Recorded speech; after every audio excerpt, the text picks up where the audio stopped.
Hey guys, welcome back, and today I'm going to be talking about the Thunderbolts movie and doing kind of a review on it. There will be spoilers in this review, so if you haven't watched this movie, don't watch this video, save it for when you do watch the movie and come back. So me being a huge Marvel fan, I was super excited for this to come out because not a lot of Marvel projects recently have been really good, and I've actually been looking forward to this one and having high hopes towards it because it's kind of the characters, the backstory, the Thunderbolts, stuff like that. So I was really looking forward to it. I ended up going to watch it with my boyfriend in the cinema. My boyfriend's not a huge Marvel fan. He's not watched many movies, but he did manage to understand what was happening, and I gave him a quick brief rundown of who everybody was before the movie started, and yeah, he understood it, he grasped the concept really well, and he really enjoyed it. So let's talk about it. First of all, Thunderbolts is a very mental health focused movie, which is something that we haven't seen too much of in Marvel. I think they are starting to bring more mental health aspects into projects such as this. But it was a very good kind of depressive movie in a way. It was very hard hitting. With all the nitty-gritty parts of mental health and stuff like that, and all of the characters were really good. Let's talk characters. So the characters for me were the best part of this film. The characters are all so well written. They have the right amount of funny with the right amount of sad with the right amount of characteristics that you would find in a Marvel character. They have trauma, they have backstory, they have personality. They bounce off each other really well. Obviously we have John Walker, Ava, Yelena, Red Guardian, Bucky, Bob. Is that them all? I think that's them all. Anyway, we have all of those characters, and each one of them individually I was really looking forward to seeing. So obviously Ava, from Ant-Man 2, we haven't seen her in anything else, and I really liked her character when I watched Ant-Man 2, or Ant-Man and the Wasp. I really liked it, and I'm so glad that we got to see her again in another project, and she was just even better this time. They carried on her character, her powers, her suit got an upgrade, everything about her in this movie was just great. Similar to Yelena, obviously we've only seen Yelena in Black Widow and Hawkeye, which is crazy to me. I feel like we've seen her in so much more, but Yelena in this movie was obviously kind of main character-ish. She was one of the main ones out of the bunch of them, but for good reason. Yelena's backstory, Yelena's whole story is so believable, it's authentic. Florence Pugh is a really good actress. I loved her new look in this movie as well. I think it really suited her much more than the other looks did that we've seen her in before. I was super excited to see her again in something, alongside the Red Guardian as well. The Red Guardian is such a good character in my opinion. It's David Harbour as well, a great actor, whether you've seen him in Stranger Things or this or whatever. But, the Red Guardian and Yelena's, bond together is really, it's interesting because obviously it's not the normal father and daughter. He gave her away to the Red Room, everything like that. It's a very complex relationship. But obviously these two characters are realistically, they've grown up as family, they see each other as family, and diving deeper into that kind of father-daughter bond that they have was really interesting to see. The Red Guardian is very much promotes quite a bit of the comedy relief in this movie, which I feel is necessary sometimes, so that it's not such a hard-hitting movie, because there was a lot of scenes where each of the characters were talking about their levels of depression and stuff like that. So it had a very good balance, using these characters to create light-hearted and then darker themes in this movie. So I think that's something they did really well. Speaking of John Walker, I did not expect, going into this movie, I was I don't want to see John Walker again. It was really annoying, nobody liked him. But in this movie, it really kind of you see a different version of him that you haven't really seen before. Obviously, in Falcon and the Winter Soldier, he is presented as a villain, and as the villain or one of the villains of the storyline.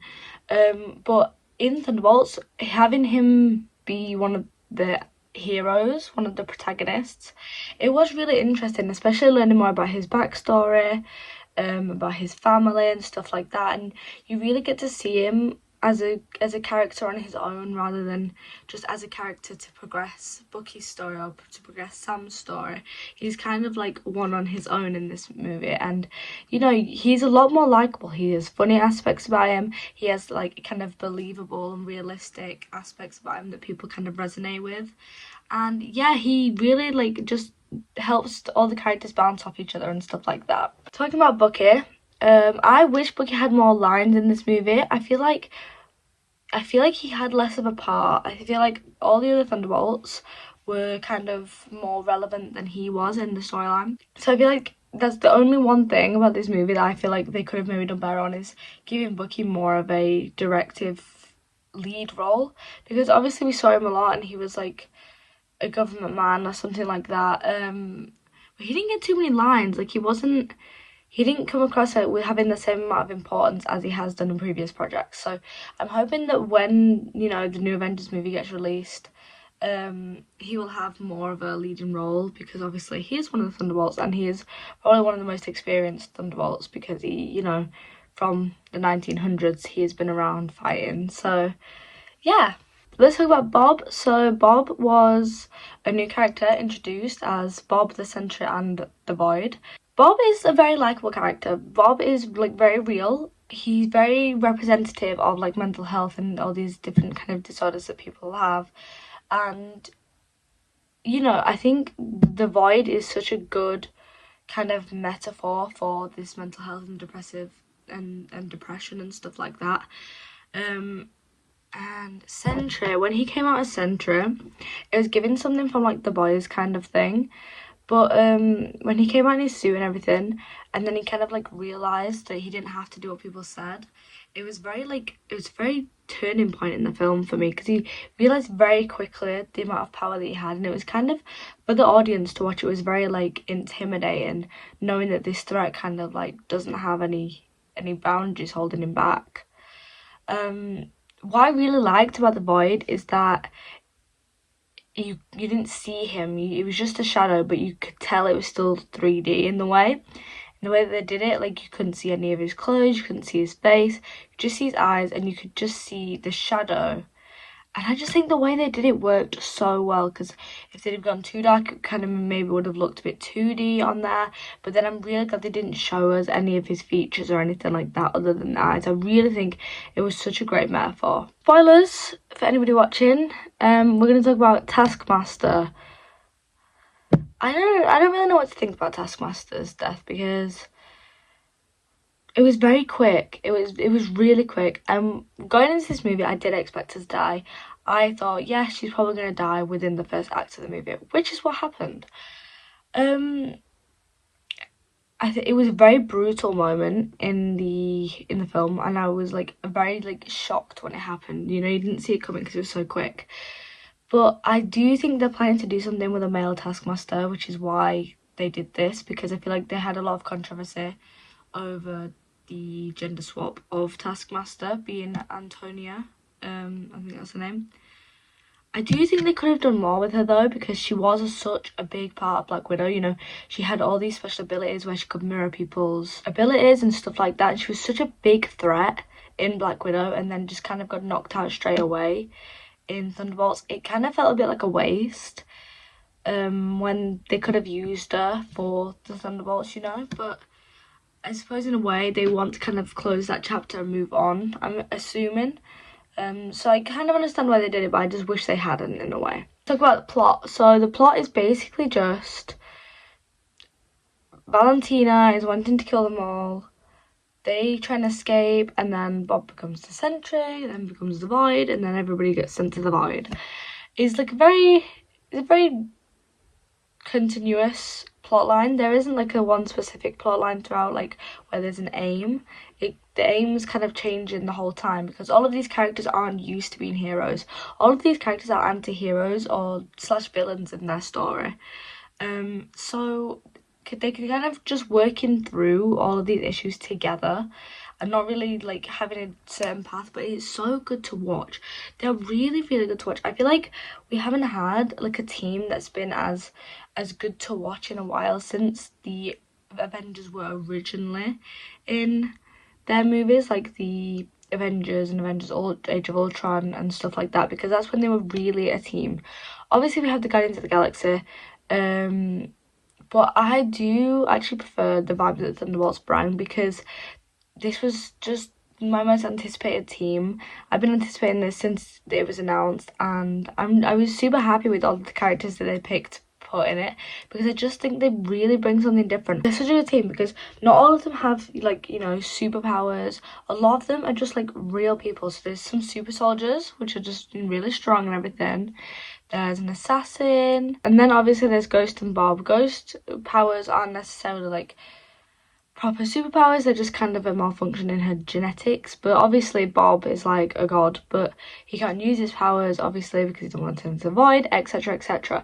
But like they say, they're really just good at punching and shooting, and it's something that I thought they might struggle to make good story out of, but they really didn't. Like they managed to do it in such a great way, and like kind of the reveal at the end of them being the new Avengers, it was also like amazing. It made so much sense.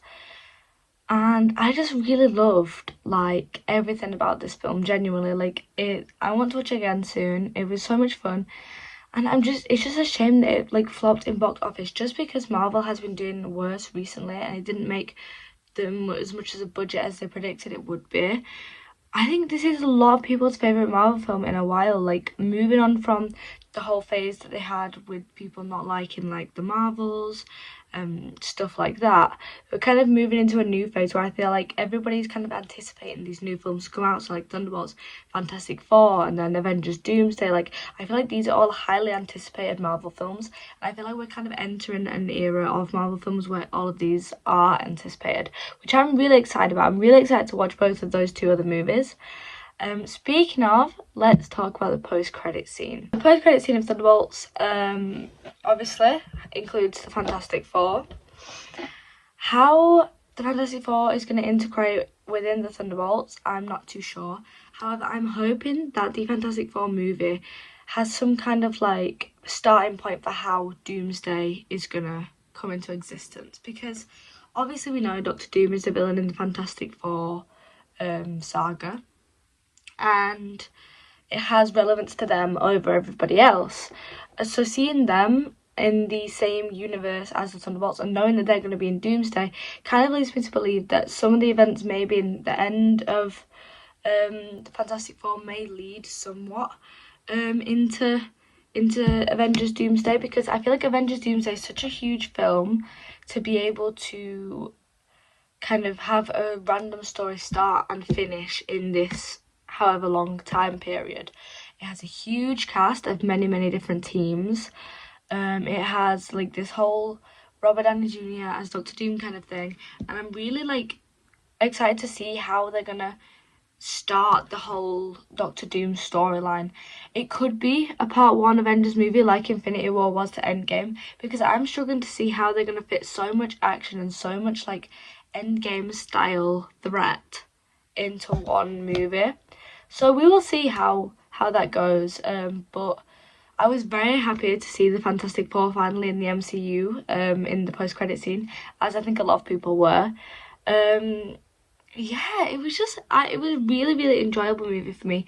It made sense. All the characters were likable. The plot line was easy to follow but still complex in the same way. We got new characters introduced. We got to see old ones come back from other movies. I just think it was a really good movie, and definitely one of my favourite Marvel movies in a while, or all time. I do think it is one of the better ones. I really loved the creativity of like the void scenes, about how they were in Bob's house and like from room to room you were going through kind of Bob's headspace and Bob's memories. That was something that I really enjoyed, and I thought they did a really great job on. Kind of like a mind space area. I really love things that do delve into like mind spaces and stuff like that. I think it really helps give a backstory on a character, and like it's such a creative way of doing so. Instead of just telling, it's more showing, and the characters are seeing it as well. So I do think that was a really good. There was so much character development throughout the movie, like that you would probably see through multiple movies for some characters. So the character developments were really good. I think each of the characters worked so well to develop each other that it just worked really well. I loved everything about this film, and I will definitely be watching it again soon. So thank you so much for listening to my chat about Thunderbolts. Let me know what you guys thought of the movie, and whether you liked it, anything you'd change, and which ones are you excited for coming up in the future. Thank you so much for watching. Bye!